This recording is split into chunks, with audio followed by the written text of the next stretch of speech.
Labas rytas visiems. Štai ir vėl be pasiruošimų, be ypatingų kažkokių tai sudėliojimų.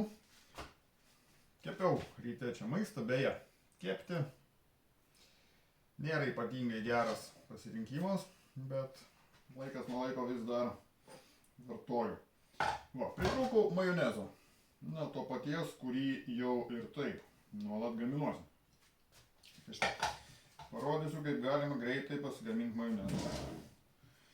Va, čia pasistatau ant svarstyklių stiklainiuką ir iš karto man rodo nuliuką, kad galėčiau svorį žinoti.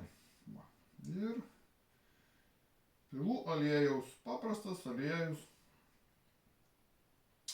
rapsų aliejus, naudoju tokį kažkur tai išskaičiau, kad geriau naudoti tokį be skonį, be kvapį, nu tokį neutralų, sakykim taip. Tuomet gaunasi labai sėkmingai viskas va. 200 gramų aliejaus, mililitrų gal tiksliau, druskikės štai porą žiupsnelių. Niekas daugiau jokių nieko ir tiek su tuo. Taip, dedame vieną kiaušinį. Kur mano peiliukas? Gerai, panaudosim šitą peiliuką.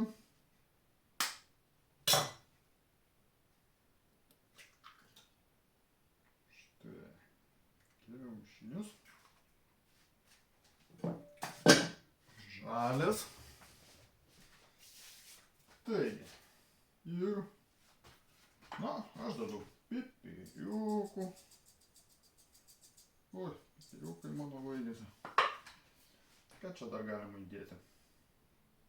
Žodžiu, galim pridėti prieskonių įvairiausių, kas kaip mėgsta. Čia iš esmės toks irgi fantazijos reikalas. O, turiu paprikos kažkokios tai. Va. Čia vienas iš linksmesnių dalykų yra. Buvome dabar miške čia prieš keletą dienų ir prisirinkome meškinio česnako. Tai yra vau. Vau. Tas meškinis česnakas suteikia labai daug nuostabaus ir skonio, ir aromato. Susismulkinam tą česnaką. Aš taip suprantu, kad nelabai čia matos, ką aš darau, bet iš esmės tai, o ką čia gali stebuklingo padaryti, štai. Va, ir tą meškinį česnaką dedu štai ten, į tą patį stiklainiuką.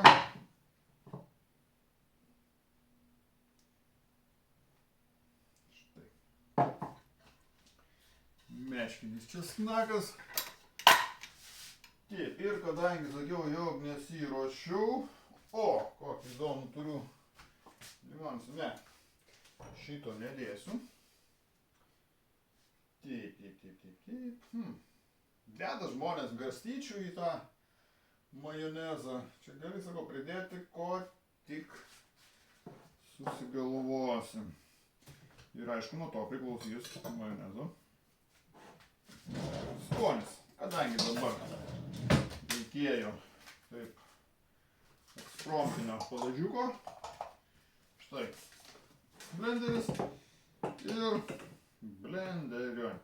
Viena yra tokia gudrybė, kartais nesigauna tas majonezas, gali nesigauti, kadangi kai įdedi blenderį į stiklainį, reikia pradėti jį užspausti kiaušinį. Kiaušinis atsiduria apačioje, tai va, tą kiaušinį apačioj, kad jis būtų ir pradėti blenderiuoti nuo apačios. Tuomet gaunasi konsistencija tvirta, tiršta tokia, tinkama. Nes kartais, jeigu pradėsi nuo viršaus, kažkodėl tai skystas tampa tas majonezas ir, tenka gal dėti net ir antrą kiaušinį, būna įvairių niuansų. Tai štai.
baigta.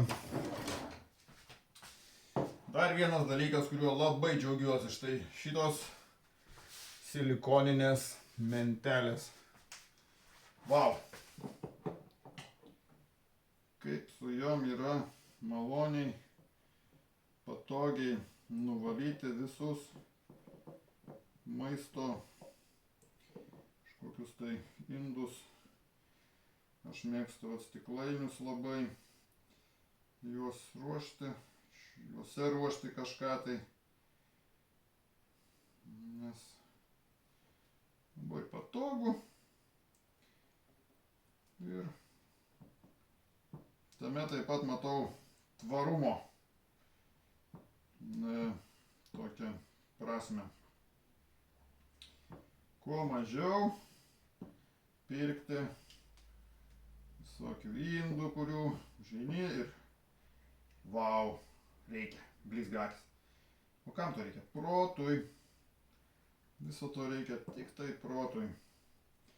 Štai labai gražiai išsivalo. Taip tiesiog vadinčiau kartais tobulai, bet kas yra tobulumas? Tobulas gali būti nebent kūrėjas, kuris taip pat, žinoma, štai va, stiklainis toks kažkoks, o kai gražiai apeiname su šita mentele,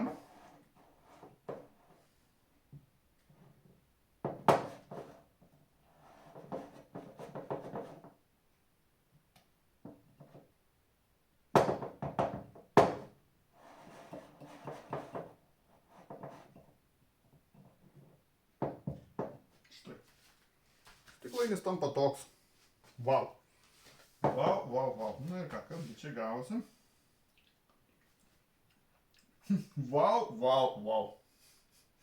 Vau. Kiek aš atrūkau? Labai greitai. Dėkoju visiems žiūrintiems ar žiūrėsintiems. Ir skanaus